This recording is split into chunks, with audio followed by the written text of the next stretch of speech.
गेहूं की फसल के अंदर शुरुआती 50 दिन सबसे महत्वपूर्ण 50 दिन होते हैं, क्योंकि इन 50 दिनों में एक पौधा टोटल अपने जितने भी कल्ले बनाने वो बना चुका होता है, जितनी ट्रेलिंग देना है वो दे चुका होता है। एक पौधे से जितनी बालियां निकलेंगी ये सब निर्धारित हो चुका होता है। तो दोस्तों 50 दिन के बाद पौधा दूसरी अवस्था में पहुंच जाता है और विशेषकर हम जब पहली सिंचाई कर लेते हैं उसके अगले जो 20 दिन होते हैं वो बहुत ही महत्वपूर्ण होते हैं। तो नमस्कार दोस्तों, मैं आशीष स्वागत करता हूं अपने YouTube चैनल देहाती किसान साथी पर।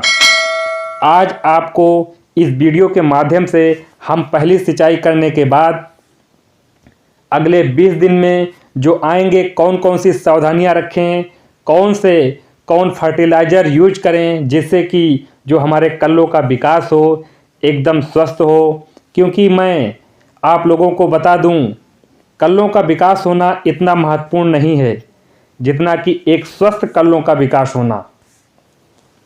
क्योंकि एक पौधा आप लोग देख रहे होते हैं, जो पौधा अगर 20 कल्लों का निर्माण करता है तो उनके अंदर से लगभग 5 या 7 कल्ले ऐसे रह जाते हैं जिनके अंदर बालियां आ रही नहीं हो पाती हैं, या फिर उनके अंदर बालियां आती भी हैं तो उनके अंदर बालियां छोटी रह जाती हैं।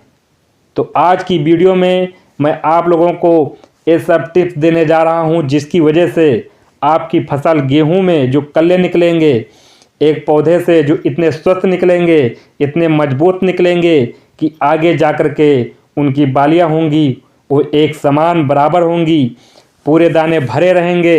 ये सब कुछ आप लोगों को इस वीडियो के माध्यम से मैं आप सभी किसान भाइयों को बताने वाला हूं। तो जितने भी किसान भाई हमारे चैनल पर नए हैं या जिन किसान भाइयों ने हमारे चैनल को अभी तक सब्सक्राइब नहीं किया है वो कृपया चैनल सब्सक्राइब कर लीजिए और वीडियो को लाइक और ज़्यादा से ज़्यादा शेयर कीजिए।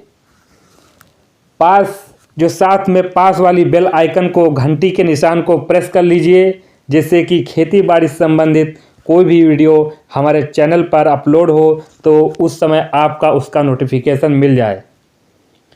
तो दोस्तों बात करते हैं गेहूं की फसल में पहली सिंचाई करने के बाद हमें कौन कौन सी सावधानियां बरतनी हैं। तो किसान भाइयों, पिछली वीडियो में मैं गेहूं की फसल में कौन कौन से खाद डालने हैं वो वीडियो में अपलोड कर चुका हूं।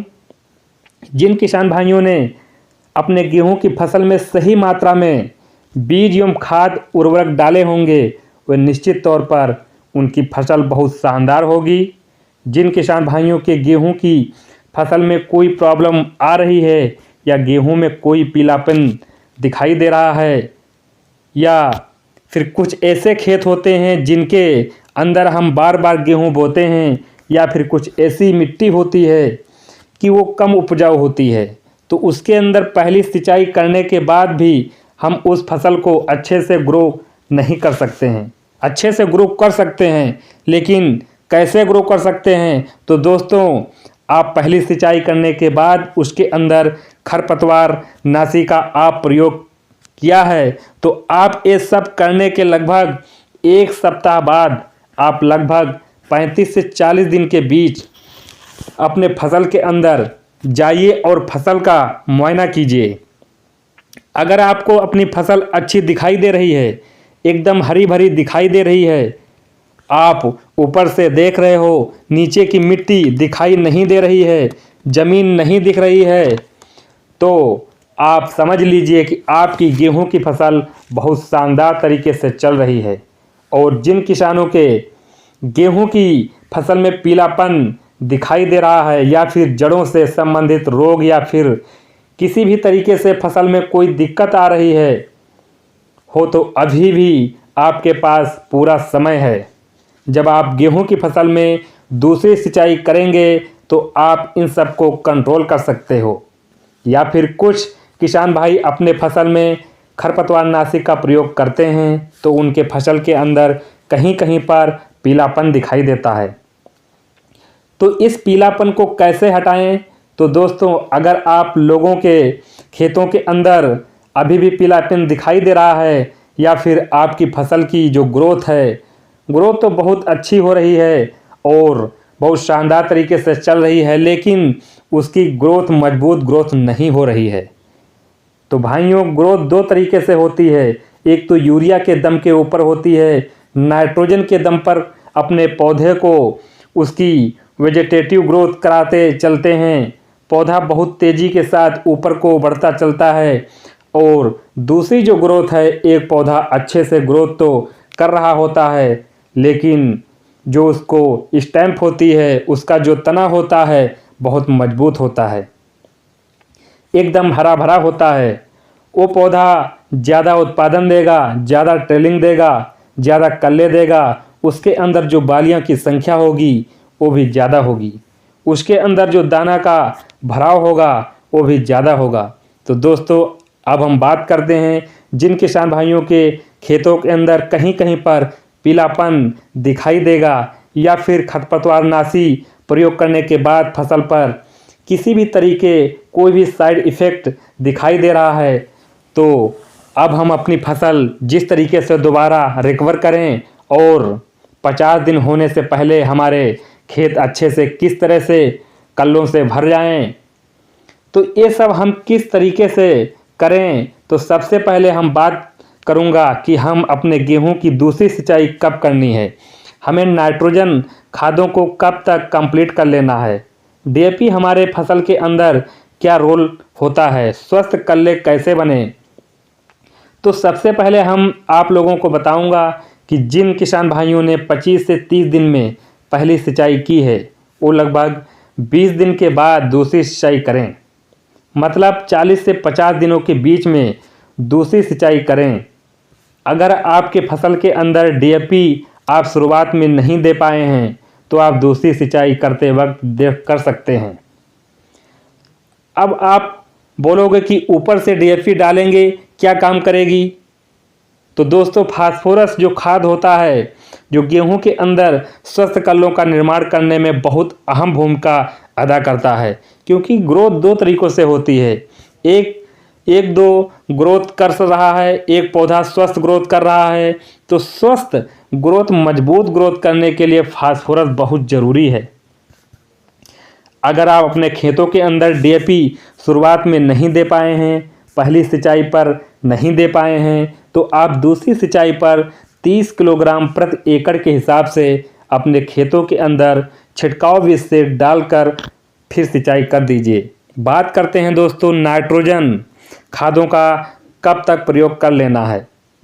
तो 50 दिनों से पहले पहले आप यूरिया संबंधित जो भी खाद जिनमें नाइट्रोजन मिलती है, आप नाइट्रोजन को कंप्लीट मात्रा अपने गेहूं की फसल में कंप्लीट कर लीजिए।